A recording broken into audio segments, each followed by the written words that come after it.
आगे class, previous class में हमने पार्टनरशिप, पार्टनर और पार्टनरशिप डीड के बारे में समझा था, ठीक है। आज हमें उसके थोड़ा सा आगे निकलना है और आज हम चैप्टर भी स्टार्ट करेंगे। चैप्टर स्टार्ट करने से पहले ये वाला लेक्चर है, मैं आपको इसमें फिर से वो रिकॉल करा देता हूँ कि हमने क्या क्या पढ़ लिया था और थोड़ा सा क्या थ्योरी पढ़ना है, फिर हम अपना ये चैप्टर स्टार्ट करेंगे। पिछले क्लास में मैं आपको बता रहा था कि जैसे हम 11वीं क्लास में फाइनल अकाउंट करते थे सोल प्रोप्राइटरशिप का, उसमें सबसे पहले कौन सा अकाउंट बनता था बच्चों, बताओ? Trading account. उसका क्या बनता था हमारा? Profit and loss account. उसके बाद मैंने आपको ये कहा था कि यहीं पे हमारी अकाउंटिंग खत्म हो जाती है। बैलेंस शीट के बाद बैलेंस शीट से हमारा बैलेंस शीट मैच हो जाता है, उससे हमें ये पता चल जाता है कि हमारा प्रॉफिट एसेट्स कितने हैं, लायबिलिटीज कितने हैं, प्रॉफिट कितने हैं। ये सब हमारे 11वीं क्लास में पढ़ चुके हैं ना हम? सही बताइए, कोई दिक्कत तो नहीं है? ये सब 11वीं क्लास में पढ़ चुके हैं ना हम? बात ये थी कि प्रॉफिट एंड लॉस अकाउंट में एक निकल के आता था क्या हमारा, और वो नेट प्रॉफिट सीधा बैलेंस शीट में जाके किस में ऐड होता था? कैपिटल में। ये सब 11वीं की बात है, हाँ या ना? नेट प्रॉफिट में, नेट प्रॉफिट कैपिटल में ऐड क्यों हो रहा है? क्योंकि जब मालिक आपके पास कैपिटल लगा रहा था, अपना पैसा लगा रहा था, तो क्यों लगा रहा था? ताकि आप उसका पैसा यूज करो और बदले में उसे क्या दोगे? प्रॉफिट। भाई बिजनेस क्यों कर चलाते हैं हम? प्रॉफिट के लिए चलाते हैं ना। तो प्रॉफिट बाद में किसका होता है? मालिक का। इसलिए मालिक के पैसे में जोड़ दिया गया, है ना? लेकिन वो जो चैप्टर था, उस चैप्टर का पूरा नाम था financial statement of sole proprietor. इसका मतलब क्या होता है कि ऐसा बिजनेस जहां पे अकेला मालिक हो, कोई एक मालिक हो, लेकिन आपका बुक का नाम क्या है? पार्टनरशिप फर्म है। यहां एक मालिक नहीं होंगे, यहां एक से ज्यादा नहीं, दो से ज्यादा, दो या दो से ज्यादा, दो, मिनिमम दो तो होंगे ही होंगे, दो या दो से ज्यादा। अब जो लॉजिक लॉजिक देखो जरा, क्या ये नेट प्रॉफिट किसी एक को मिलना चाहिए? थोड़ा दिमाग लगाओ और खुद सोचो, मैं नहीं बोलूंगा आपसे। क्या ये नेट प्रॉफिट किसी एक को मिलना चाहिए? अगर मालिक ही दो या दो से ज्यादा हो तो क्या नेट प्रॉफिट एक को मिलना चाहिए? नहीं ना, अलग अलग हिस्से मिलना चाहिए ना। तो उसके लिए, अब देखो, जब पार्टनरशिप फॉर्म होती है तो उसके लिए क्या करना पड़ता है? जब मान लीजिए दो या दो से ज्यादा बिजनेस होते हैं तो वहां पे भी प्रोसेस सेम ही है अकाउंटिंग का। सबसे पहले क्या होगा? जनरल एंट्री, फिर क्या बनेगा?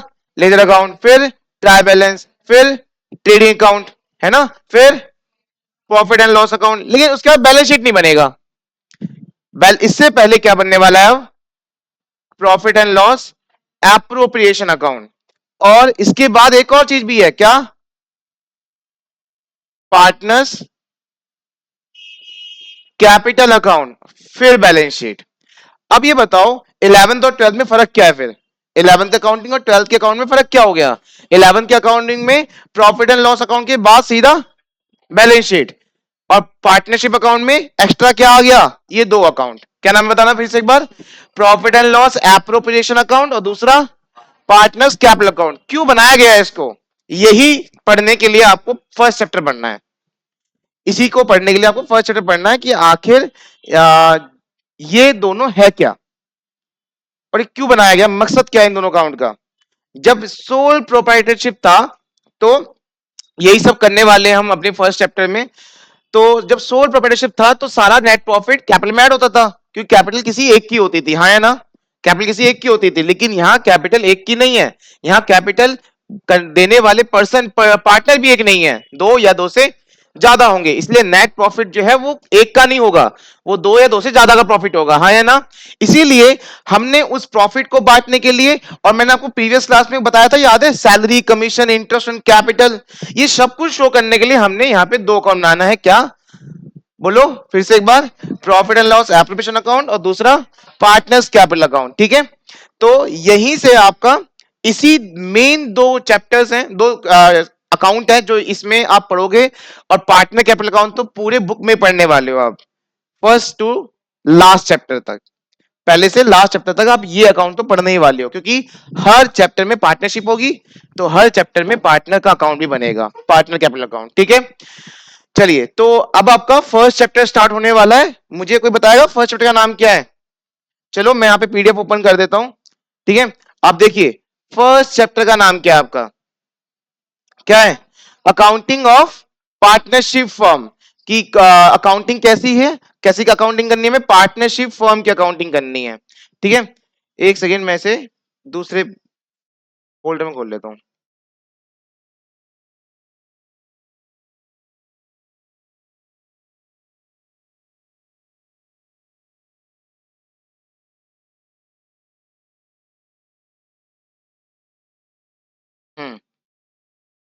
देखो,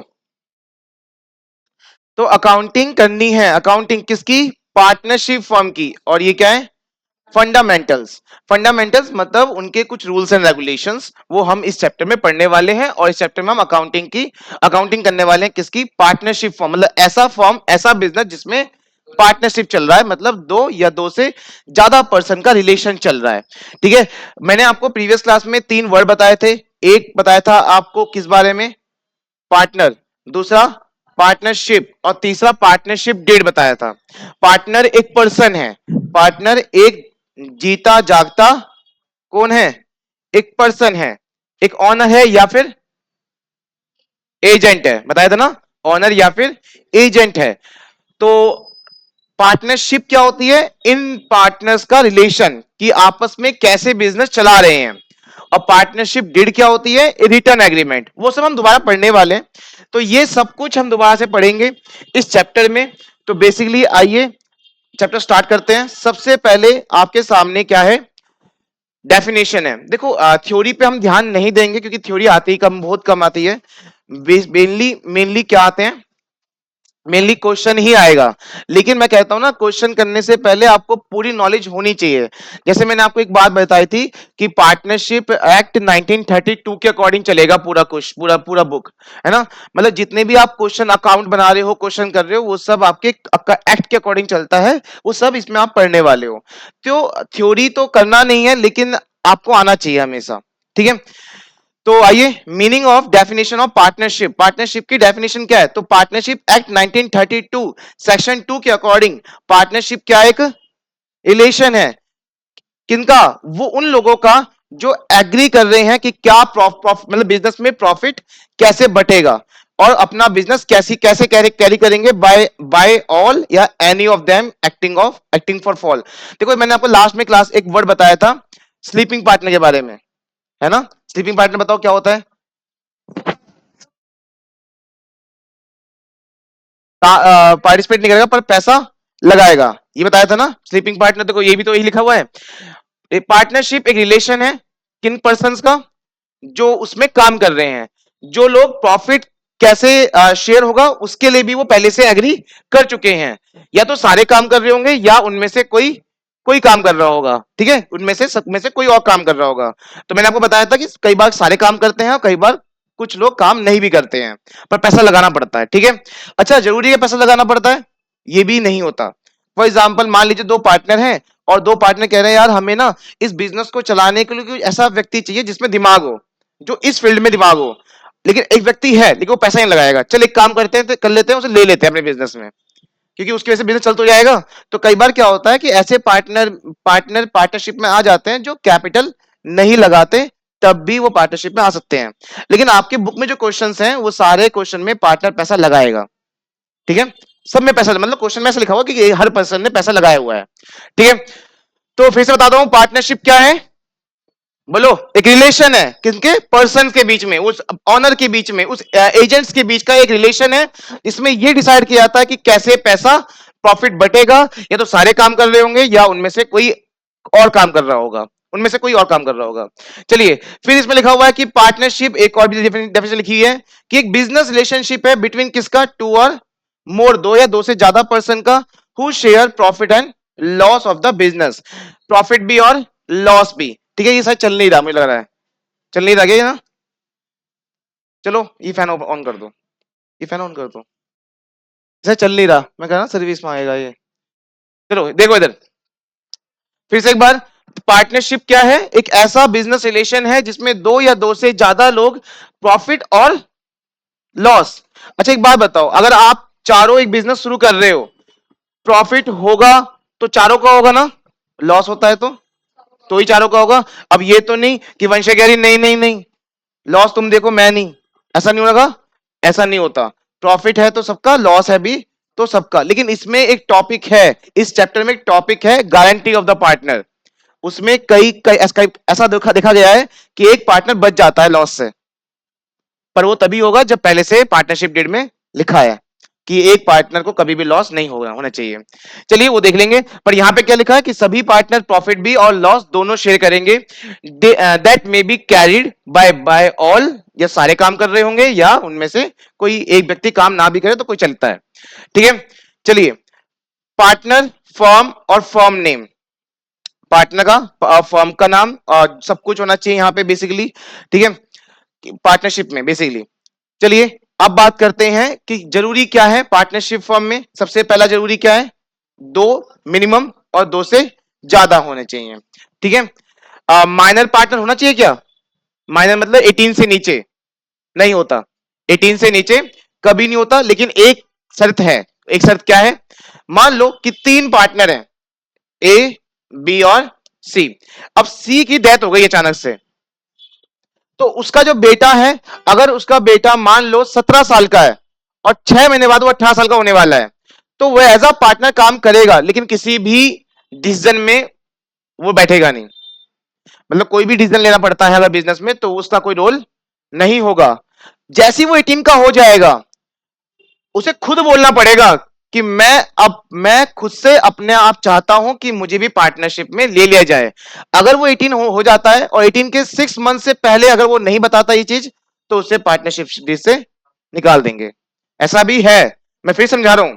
ए बी सी तीन पार्टनर है, सी की क्या हो गई, एक टाइम पे डेथ हो गई, उसका बच्चा है जो कितने साल का है, 17 साल का है, अभी 6 महीने हैं 18 साल होने में, तो वो उसको प्रॉफिट तो मिलेगा, बिजनेस का प्रॉफिट उसको मिलता रहेगा, लेकिन वो एज प्रॉफिट मिल रहा है तो मतलब पार्टनर है, लेकिन वो किसी भी डिसीजन में उसका कंट्रीब्यूशन, मतलब बिजनेस में कोई भी डिसीजन हो उसका कोई कंट्रीब्यूशन नहीं होगा। और जब वो 18 का हो जाएगा 6 महीने बाद, तब वो खुद से बोलेगा कि मुझे पार्टनरशिप में ले लीजिए। अगर वो नहीं बोलता, 18 के होने के 6 महीने बाद तक भी अगर नहीं बोलता, तो उसे अपने आप ही हटा दिया जाता है। तो ये चीजें हैं। ठीक है, उसे खुद से बोलना पड़ता है कि मुझे लीजिए या ना लीजिए। ठीक है, तो माइनर कभी भी नहीं होता, मतलब होता तो है, पैसा उसे मिलता है, लेकिन वो कभी भी किसी चीज में डिसीजन नहीं लेगा। ठीक है, मैक्सिमम नंबर कितने होने चाहिए पार्टनर्स के, अच्छा मिनिमम कितने होने चाहिए, दो तो है ही। मैक्सिमम के लिए यहां पे देखो लिखा हुआ है कि अकॉर्डिंग टू पार्टनरशिप एक्ट 1932, देखो जो भी आप पढ़ रहे हो ना इस पूरे चैप्टर में, वो सब कुछ इसी एक्ट के अकॉर्डिंग चल रहा है, आपको याद हो जाएगा, पार्टनरशिप एक्ट 1932। ठीक है, इस हिसाब से आपके पास इसमें लिखा हुआ है, देखो central government has prescribe maximum number of partner है इन द फॉर्म, कितने होने चाहिए, 50।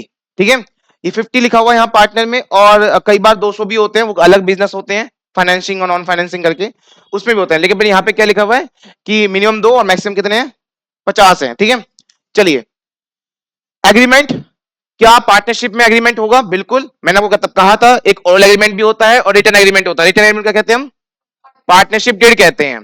तो यही चीज है, मान लो ये तीनों पार्टनर हैं और ये कह रहे हैं कि यार क्या चाहिए, क्यों चाहिए हमें एग्रीमेंट, मतलब लिखा हुआ, रिटर्न में हमें नहीं चाहिए, हम इतने पक्के दोस्त हैं कि हम आपस में सब कुछ ठीक कर सकते हैं, साल के एंड में ऐसे से पैसे बांट लेंगे, सैलरी ऐसे से मिल जाएगी, तो इनकी दोस्ती बहुत अच्छी है, और ये सब कुछ म्यूचुअल एग्रीमेंट से, मतलब बातों से, ओरल एग्रीमेंट से सब कुछ ठीक कर रहे हैं, और इनका बिजनेस चलता हुआ जा रहा है, 20 साल हो गए, तो यहाँ पे पार्टनरशिप डीड की जरूरत पड़ी नहीं ना, पर एग्रीमेंट इनका ऑलरेडी हो रखा है। तो यहां पे लिखा है कि एग्रीमेंट मतलब partnership comes into existence by an, partnership तभी होती है जब क्या हो, एक एग्रीमेंट। दो तरह की होती है, ओरल ओरल भी और रिटर्न में भी। अच्छा मैंने कहा आपको एक चीज बताई थी कि रिटर्न एग्रीमेंट मतलब पार्टनरशिप डिड होना जरूरी है, पर तब भी बिजनेस करते हैं ना, क्यों करते हैं, जैसे मैंने अभी भी कुछ देर पहले बताया था, पार्टनरशिप में एग्रीमेंट तो होना जरूरी है। एग्रीमेंट भी दो तरह की होती है, एक ओरल और एक रिटर्न। रिटर्न क्या होता है, पार्टनरशिप डीड कहते हैं, जिसमें हम सारी बातें लिखते हैं कि हर एक पार्टनर को क्या क्या मिलना चाहिए। बात यह है कि ये पढ़ने में इतना बेहतर है, सबको लगता है जरूरी होगा, पर जरूरी नहीं है। एक्ट कहता है, 1932 एक्ट कहता है कि अगर आपस में अच्छा म्यूचुअल एग्रीमेंट है तो आप इसको ना बनाएं तो भी चलेगा, लेकिन बेहतर फ्यूचर के लिए क्या कर लो, बना लो। क्यों, क्योंकि जहां पैसा है वहां मतभेद आते हैं, तो इसलिए पहले से ही रिटर्न एग्रीमेंट कर लो। ठीक है, एग्जाम्पल बताता हूं, मान लीजिए जैसे हमारी बिल्डिंग है ये, अब मुझे यहाँ पे करीब 6-7 साल हो गए। ठीक है, 6-7 साल हो गए, अब जो यहाँ के ऑनर है कोई रिटर्न एग्रीमेंट नहीं है हमारा, लेकिन म्यूचुअल एग्रीमेंट तो मतलब ओरल तो है। हाँ, क्योंकि हम उनको टाइम टू टाइम रेंट देते रहते हैं, कोई इशू नहीं आया आज तक। और जब भी उन्होंने बोला कि मास्टर जी इस बार हम रेंट बढ़ा दें, मैंने कहा हाँ, बढ़ा दो, कोई दिक्कत नहीं है। यहाँ पे क्या है, ऑल ओरल एग्रीमेंट सही चल रहा है। लेकिन अगर मुझे उनको थोड़ा डाउट हो, यार नहीं मुझे ना आए के 20 साल तक ही रहना है, तो क्या कर लूंगा मैं, क्या पता उनका मन बदल जाए 5 साल में। तो मैं क्या कर लेता हूं, अभी से क्या कर लेता हूं, एक रिटर्न एग्रीमेंट बनवा लेता हूं। अब ऐसे में क्या होगा, अगर 20 साल पहले वो बोले भी ना खाली करने के लिए, तो खाली नहीं करवा सकते हो, क्योंकि पहले से एग्रीमेंट हो चुका है। तो यही चीज है, ऑयल भी होता है और रिटर्न में भी होता है। रिटर्न बेहतर है क्योंकि कुछ इशू इशू नहीं आ सकते इससे, ठीक है। चलिए, तो इसमें लिखा हुआ आइदर रिटर्न, और या तो लिखे लिखे हो सकता है या ओरल में हो सकता है। It is a basis of relationship among partner, ये एक बेसिस है, इसके बिना पार्टनरशिप नहीं चलती है। Which may be a particular venture for a period और इट वेल, मतलब एक टाइम पीरियड के भी होता है कि कितने से कितने समय तक होना चाहिए कोई भी एग्रीमेंट। जैसे फॉर एग्जांपल मान लीजिए तीनों पार्टनरशिप में हैं और इन्होंने कहा मुझसे कि सर आप भी हमारे पार्टनरशिप में आ जाइए 2 साल के लिए। कितने साल के लिए? तो मैंने कहा ठीक है आ जाते हैं, 2 साल के लिए सारा बिजनेस मैं भी से देखूंगा तुम्हारा। तो 2 साल बाद मैं अपना आप ही करना पड़ेगा, मुझे जाना पड़ेगा, अगर रिटर्न में है तो जाना पड़ेगा, ठीक है। और ओरल भी है, और मैं खुद समझ रहा हूँ कि चलो यार चले जाते हैं क्योंकि बातचीत हुई थी 2 साल के लिए, तो तब भी चलेगा, ठीक है। तो पार्टनरशिप में ऐसा भी होता है कि कोई पार्टनर आया और वो पहले से डिसाइड होता है कि कब तक रहेगा कब तक नहीं रहेगा, ये सब भी ऑलरेडी डिसाइड होता है, ठीक है। The return agreement among the partner is called, क्या बोलते हैं उसको हम, पार्टनरशिप डीड बोलते हैं। चलिए, अब तीसरा एसेंशियल पॉइंट क्या मान ली, बिजनेस। हमेशा पार्टनरशिप किस में चलेगी, एक बिजनेस में ही चलेगी, ठीक है। अच्छा एक काम करते हैं, मान लीजिए आप तीनों कह रहे हो चलो यार भंडारा करवाते हैं तीनों मिलके, क्या वो पार्टनरशिप में भंडारा होती है? भंडारा पार्टनरशिप, भंडारा करवा रहे हो तो वो एक नॉन प्रॉफिट ऑर्गेनाइजेशन हो गया ना, जहां पैसा प्रॉफिट नहीं कमा रहे, और जहां प्रॉफिट ना हो वहां पार्टनरशिप वर्ड यूज नहीं करोगे, चाहे 10 बंदे क्यों ना। उसे मेंबर बोलते हैं, क्या बोलते हैं, कि 3 मेंबर है, 3 मेंबर मिलकर ये काम करवा रहे हैं, पार्टनरशिप नहीं बोलेंगे। पार्टनरशिप हमेशा किसके लिए यूज होगा, बिजनेस के लिए ही यूज होगा, ठीक है। कभी तुम बोलो चलो यार 3 पार्टनर हो गए, चलो एक काम करते हैं भंडारा करवाते हैं, क्या बोलेंगे, मेंबर बोलेंगे, पार्टनर नहीं बोल सकते, ठीक है। चलिए, प्रॉफिट शेयरिंग, क्या पार्टनर्स हैं तो उनके बीच में प्रॉफिट भी बटेगा, मैंने आपको बताना बांटना सिखाया था ना परसों क्लास में। Profit sharing, the agreement between among the partner, कि जो पार्टनर्स के बीच में एग्रीमेंट हुआ है should be a share profit and loss of the, जरूर प्रॉफिट बटना चाहिए। तो इसके लिए मैंने आपको एक कहानी बताई थी कि कैसे प्रॉफिट बढ़ता है। फॉर एग्जाम्पल नेट प्रॉफिट कितना हुआ, कितना बच्चों, 1 लाख। अब 11 में करते थे हम नेट प्रॉफिट को कैपिटल में जोड़ देते थे, क्योंकि मालिक कोई एक ही होता था, पर यहां मालिक एक नहीं है, कितने हैं, 2 या 2 से ज्यादा। अगर मैं आपसे कहूं कि 3 मालिक हैं, ए बी और सी, तो ये 1 लाख एबीसी में कैसे बटोगे? एक्चुअल में जब ये एबीसी पार्टनरशिप बना रहे थे ना, तो उसी टाइम पे रेशियो डिसाइड कर लिया इन्होंने। वो रेशियो क्या था, मान लो वो रेशियो था 2:3:5 का। क्या होता है ये, देखो जो नए बच्चे हैं उनको शायद समझ में ना आए, पर मैं आपको पूरी कोशिश करूंगा समझाने की। 2:3:5 ये एक रेशियो है। रेशियो का मतलब होता है कि आखिर पैसा किस किस अमाउंट से बटेगा। एग्जाम बताता हूं, ये तीनों पार्टनर ही बिजनेस कर रहे हैं, ठीक है। कोई कम पैसा लगा रहा है, कोई ज्यादा, और कोई ज्यादा, कोई उससे ज्यादा। तो क्या प्रॉफिट भी इक्वल बटना चाहिए? जब पैसा ही, पैसे का अमाउंट ही सेम नहीं है, तो क्या प्रॉफिट इक्वल बटना चाहिए, बोलो जरा। चलो ठीक है, एक और केस लेते हैं। ये तीनों पार्टनर हैं, पैसा सेम लगा रहे हैं, लेकिन पुनीत कह रहा है कि यार मैं सुबह 9 बजे के आके रात के 12 बजे जाता हूं यहां से, तो प्लीज मुझे ज्यादा प्रॉफिट दो। और ये तीनों मान गए। अब बताओ, पैसा सबने पैसा सेम लगाया, पर प्रॉफिट ज्यादा किसको मिल रहा है? ये सब कैसे हो रहा है, एग्रीमेंट से। लेकिन एक बात बताओ, प्रॉफिट तो तीनों में बट रहा है ना, चाहे कम हो चाहे ज्यादा हो, ऐसे यहां हुआ है। ए बी सी के बीच में एक एग्रीमेंट बना कि ए को कितना मिलेगा, 2, बी को 3 और सी को 5, ठीक है। हर चीज का इतना इतना हिस्सा इन सबको मिलना चाहिए, ये आपस में इनका एग्रीमेंट हुआ है। तो कभी ये कंफ्यूज मत होना कि ये ऐसा क्यों है, ए बी सी को इक्वल क्यों नहीं बट रहा, भाई ये आपस की समझदारी है इनकी, कोई भी रीजन हो सकता है। क्या पता ये कम काम कर रहा हो तो क्या पता, या फिर इसने पैसा कम लगाया हो, वो हम नहीं जानते, वो तो जब बिजनेस स्टार्ट हुआ था तब वो देखा होगा उन्होंने। समझ में आया?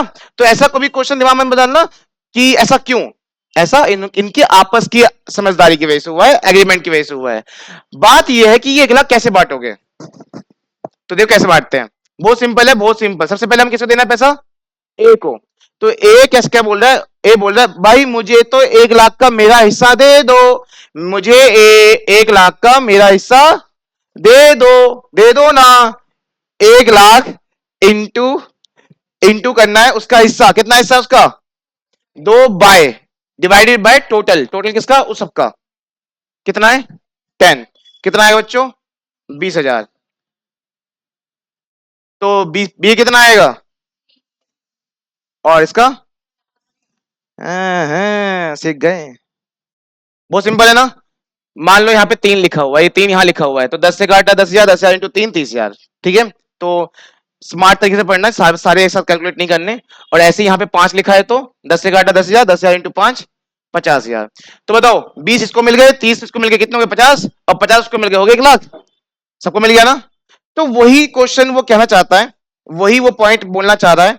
क्या पॉइंट बोलना चाह रहा है ये, कि प्रॉफिट शेयरिंग, प्रॉफिट कैसे बांटना है वो सब पहले से ही ऑलरेडी डिसाइड होता है, और लॉस भी होता तो भी ऐसे ही बढ़ता। सोचो प्रॉफिट से कैपिटल बढ़ेगी घटेगी, क्योंकि नेट प्रॉफिट कैपिटल में जुड़ता था, याद है ना, और लॉस माइनस होता था, तो लॉस से कैपिटल क्या हो जाएगी, कम। बहुत बढ़िया, ठीक है। लास्ट आते हैं 5वें पॉइंट पे, business can be carried by all or any of partner acting for, या तो सारे लोग मिलके एक बिजनेस को कैरी कर सकते हैं, सब अपना अपना कंट्रीब्यूशन दे रहे हैं, या उनमें से, उन सब में से कोई भी काम कर सकता है, ऐसा नहीं सारे काम करें। ये मैंने पहले बता दिया था आपको, है ना। अगर कोई बंदा बिल्कुल भी काम नहीं कर रहा उसे हम स्लीपिंग पार्टनर कहते हैं। चलिए अब क्वेश्चन है, हमारा टॉपिक है क्या, राइट्स। राइट्स मतलब अधिकार, कि एक पार्टनर का क्या अधिकार है। अगर मैं कह रहा हूं तीनों बिजनेस शुरू कर रहे हैं, ठीक है, और मैं इसका इनका बिजनेस हूं, मैं फर्म हूं, और ये तीनों मेरे कौन है, मालिक हैं, तीनों पार्टनर हैं, तो इनका मेरे इस बिजनेस पर, इस बिजनेस पे क्या राइट्स है। तो आइए राइट्स पढ़ते हैं। पहला राइट बताओ क्या लिखा है, every partner has a right to participate in the, business के हर चीज पे पार्टिसिपेट करेंगे ही करेंगे, सबका राइट्स है। दूसरा, every partner has a right to consulted about the business matter, business matter में जो भी कंसल्टेट करना हो, कोई डिसीजन लेना हो, पार्टिसिपेट भी करेंगे और डिसीजन भी लेंगे, सबका अधिकार है। Every partner has a right to inspect the book of account, इसका मतलब क्या होता है कि जितने भी खाते हैं उन सबका एक एक कॉपी वो ले सकता है, उसका अधिकार है, ठीक है। जो हम खाते बनाएंगे ना, trading account, profit loss account, partner capital account, बताया था ना अभी, बैलेंस शीट, हर एक चीज का उसकी कॉपी या वो खुद चेक भी कर सकता है। कौन, कौन, पार्टनर, उसका हक है कि वो चेक कर सकता है, वो मालिक है भैया, मालिक है। Every partner has a right to share, अब ये नहीं कह सकते कि हाँ चल तेरे को ना मिला इस बार, नहीं, उसका हक है कि उसको भी प्रॉफिट या लॉस का हिस्सा उसे मिलना। कौन से रेशो में, एलिड रेशो, मतलब जो पहले से डिसाइडेड है। जैसे अभी हमने क्वेश्चन किया था एक, तो पहले से क्या डिसाइड था, 2 3 5, समझ में आ गया। तो पहले से जो डिसाइडेड है, अब तुम सडनली नया रेशो नहीं बना सकते, जो पहले से डिसाइड है उसी पे होगा। क्वेश्चन चलो एक से आपसे पूछता हूं, देखते हैं आप बता पाते हो नहीं बता पाते। अगर मान लो किसी क्वेश्चन में रेशो गिवन ही नहीं है, तब क्या करोगे, तब क्या इक्वल बांटना है। जैसे 2 पार्टनर है, 1 लाख रुपए है, तो किस कैसे बांटोगे, 50,000 50,000, 90,000 रुपए 3 बंदे में बांटना है, 30,000 30,000 30,000, ठीक है। 90,000 दो में बांटना है, तो 45 45, ठीक है, बहुत बढ़िया। तो वही है, अगर किसी क्वेश्चन में रेशियो गिवन ही नहीं है, तो हम खुद से क्या मान लेंगे, इक्वल रेशियो मान लेंगे, बराबर बांट लेंगे, ठीक है। In case profit ratio is not agreed, अगर प्रॉफिट रेशियो नहीं है तो प्रॉफिट लॉस आर शेयर। यही क्या है, ये मैं पहले बता देता हूं फिर बाद में आता है, बताओ यार, ये सारी बात बता देता हूं फिर बाद में पढ़नी पड़ती, चलो कोई बात नहीं, ठीक है। प्रॉफिट लॉस किस रेशियो में बटेगा बच्चों, किस हिसाब से, वही पार्टनरशिप राइट 19, मैंने कहा ना जो भी चीज बता रहा हूं सब कुछ पार्टनरशिप राइट 1932 के हिसाब चल रहा है, ठीक है। एक और चीज, if a partner has advance loan he has a right to receive interest, अगर एक किसी पार्टनर ने, मान लो ये तीनों पार्टनर है, इसने मुझे, इनमें से किसी भी एक ने मुझे क्या दिया है, क्या दिया बच्चों, लोन दिया है, तो इनका राइट है कि मुझे उस पर क्या देना है, इनको क्या देना है, इंटरेस्ट देना है, ठीक है। वो राइट है, इनको मिलेगा ही मिलेगा, ठीक है। वो भी किस रेट पर, एग्रीड रेट ऑफ इंटरेस्ट, जो पहले से मैंने इनको बताया हुआ है। फॉर एग्जांपल मैंने इनको बताया कि हर साल में तुम्हें कितना इंटरेस्ट दूंगा, तो हर साल में 10% ही दूंगा। और चलो बताओ, अगर इंटरेस्ट रेट गिवन नहीं है तो कितना दूंगा? ओ देख लिया यार, देख लिया, बताया था ना परसों कि वो भी किस हिसाब से है। इंटरेस्ट ऑन कैपिटल और ड्राइंग पे इंटरेस्ट गिवन नहीं है तो नहीं देते ना लेते, लेकिन लोन पे इंटरेस्ट गिवन नहीं है तो हमेशा 6%। ये मैंने आपको परसों ही बताया था, है ना। चलिए आइए, और क्या अधिकार है इनके। The partner has right to take a decision in the interest of business के। देखो फॉर एग्जाम्पल बताता हूं, मान लो ये तीनों बिजनेसमैन है, तीनों पार्टनर हैं, दो बंदे वेकेशन पे हैं, यही रह गया बस। अचानक से कुछ डिसीजन लेना पड़ रहा है, कुछ इमरजेंसी आ गई है, तुम दोनों कॉल लग नहीं रहा, तुम भाई साहब अपने मगन में हो, तो ऐसे टाइम पर इंटरेस्ट ऑफ बिजनेस का मतलब है बिजनेस के हक के लिए, बिजनेस के फायदे के लिए। अगर किसी को डिसीजन लेना पड़ सकता है तो ले सकता है वो, तुम उसको कह नहीं सकते कुछ भी, कभी तुम कुछ कहोगे कैसे कैसे। इमरजेंसी थी भाई उस टाइम पे, तुम भाई अपने मजे में घूम रहे हो कश्मीर में, ठीक है, मैं कमिश्नर बोलने वाला था, कश्मीर में घूम रहे हो मजे दोनों, तुम अलग, ठीक है। लेकिन इमरजेंसी टाइम पे इन्होंने एक डिसीजन ले लिया, किसके लिए? इंटरेस्ट का मतलब यहाँ ब्याज नहीं है, वो इंटरेस्ट अलग है, वो रेट ऑफ इंटरेस्ट अलग है, ये इंटरेस्ट अलग है। इस इंटरेस्ट का मतलब यहाँ पर है फायदे के लिए, ठीक है। चलिए, a partner has been right not to allow the admission of, किसी भी पार्टनर को यह अधिकार नहीं दिया गया है क्योंकि नया पार्टनर अपने बिजनेस में ला सके। अगर तुम तीनों हो और मैं आना चाहता हूं तो तीनों की मर्जी से ही आऊंगा, किसी एक की मर्जी से नहीं आ सकता, ठीक है। तो लिखा ना ए पार्टनर, मतलब एक पार्टनर को कभी भी किसी इसको अलाउ नहीं किया गया कि किसी भी नए पार्टनर को वो ला सके। ला सकता है लेकिन कैसे? सबके सहमति से। आफ्टर गिविंग नोटिस, नोटिस के बाद a partner has to right to retire from the, अगर मान लो ये तीनों बिजनेसमैन तीनों पार्टनर हैं और आ, वो नाम भूल गया मैं, वाशु बोल रहा है मैं जा रहा हूं भाई, कल मेरा लास्ट, आज मेरा लास्ट दिन है, ऐसे कैसे चला जाएगा? नहीं, क्या देना पड़ेगा उसको? नोटिस देना पड़ेगा। अगर उसको रिटायर होना है तो उसको नोटिस देना पड़ेगा। हाँ ऐसा होता है कि पहले से ही डिसाइड है कि वो इस तारीख को चला जाएगा तो जा सकता है बिना नोटिस के, लेकिन वो अचानक से जाने वाला है तो ऐसे नहीं होता, ठीक है। उसको नोटिस देना पड़ेगा कि भैया मैं अभी नोटिस दे रहा हूं और मैं 15 या 20 दिन या एक महीने बाद अपना चला जाऊंगा, ठीक है। चलो बच्चों, ये हो गए हमारे राइट्स। अब नेक्स्ट है हमारा क्या? Partnership deed. समझ में आ गया होगा कि एक क्या है, ये एक बस एक रिटर्न एग्रीमेंट है। ये सब रिटर्न एग्रीमेंट लिखे हुए हैं, आपको दिख नहीं रहा होगा पर लिखे हुए हैं, ठीक है। दिख रहा है क्या आपको? है ही नहीं जब कहां दिखेगा, ठीक है। मैं बता रहा हूं बस, ये सब रिटर्न एग्रीमेंट है, सब कुछ लिखा हुआ है ना इसमें। देखो क्या क्या लिखा हुआ बता देता हूं। सबसे पहले लिखा हुआ है इसमें, देखो ये लिखा हुआ नाम, ठीक है। क्या लिखा हुआ है यहाँ पे? नाम। किसका नाम? पार्टनर का नाम।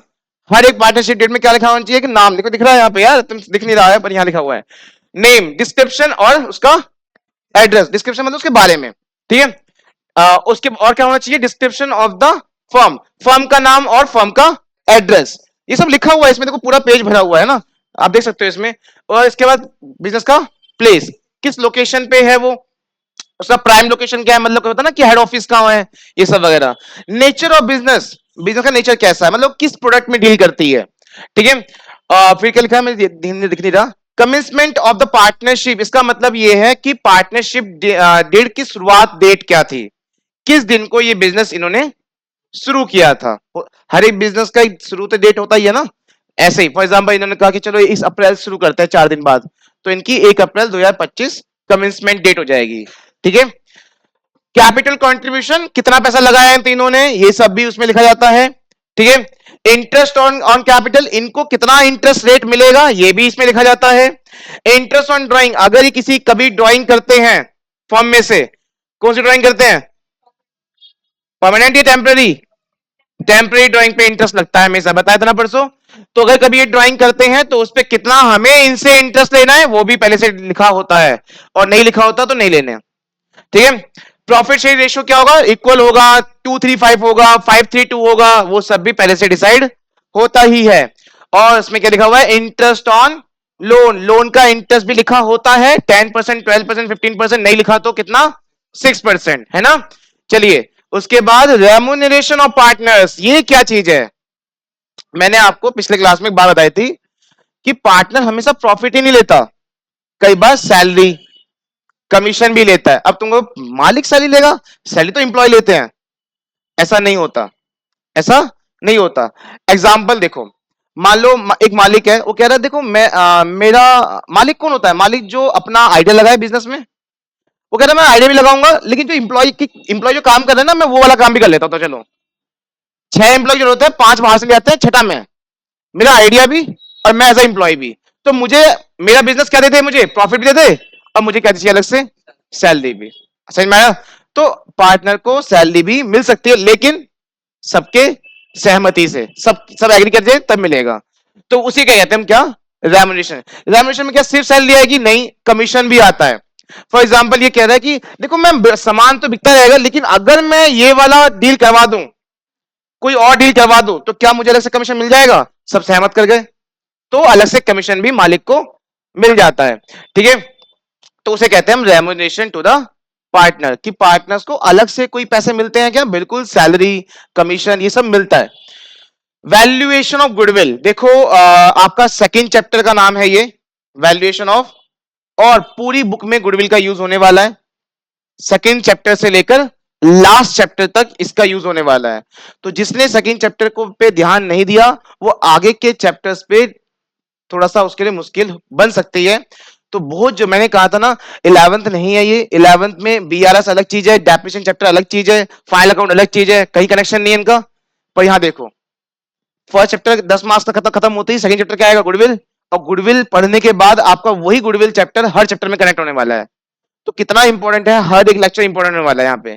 तो वैल्यूएशन ऑफ गुडविल का मतलब ये होता है कि हमें ना अपने बिजनेस की कीमत पता करनी है, कि हमारी मार्केट में वैल्यू कितनी है। गुडविल का मतलब समझते हो क्या होता है?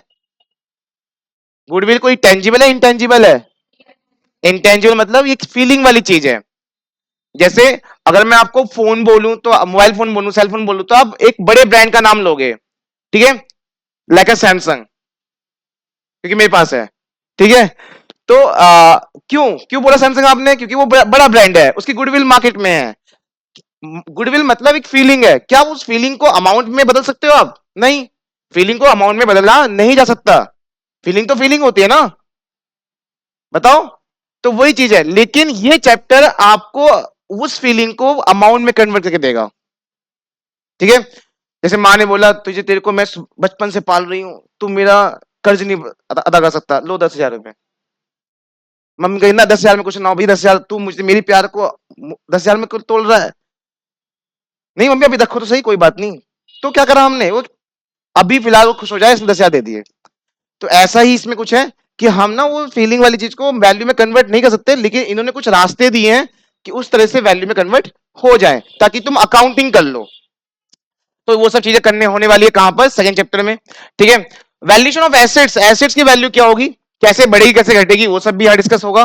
और स्टेटमेंट ऑफ अकाउंट, अकाउंट का स्टेटमेंट मतलब लाइक अ पार्टनर्स अकाउंट क्या है ना, ये सब अलग अलग, रिटायरमेंट डेथ में क्या क्या होने वाला है, वो सब भी इसमें देखेंगे हम। अकाउंटिंग पीरियड, ये तो आपको 11 में पता है, 2 पीरियड होते हैं, एक या तो जनवरी से दिसंबर, या अप्रैल से, जहां पूरी बुक हमारी चलेगी ज्यादातर अप्रैल से मार्च चलेगी। ठीक है, ज्यादातर चलेगी अप्रैल से मार्च। राइट्स एंड ड्यूटीज हमने पढ़ लिया ऊपर, कि क्या किस पार्टनर का क्या राइट्स होगा और क्या ड्यूटीज बनेगी।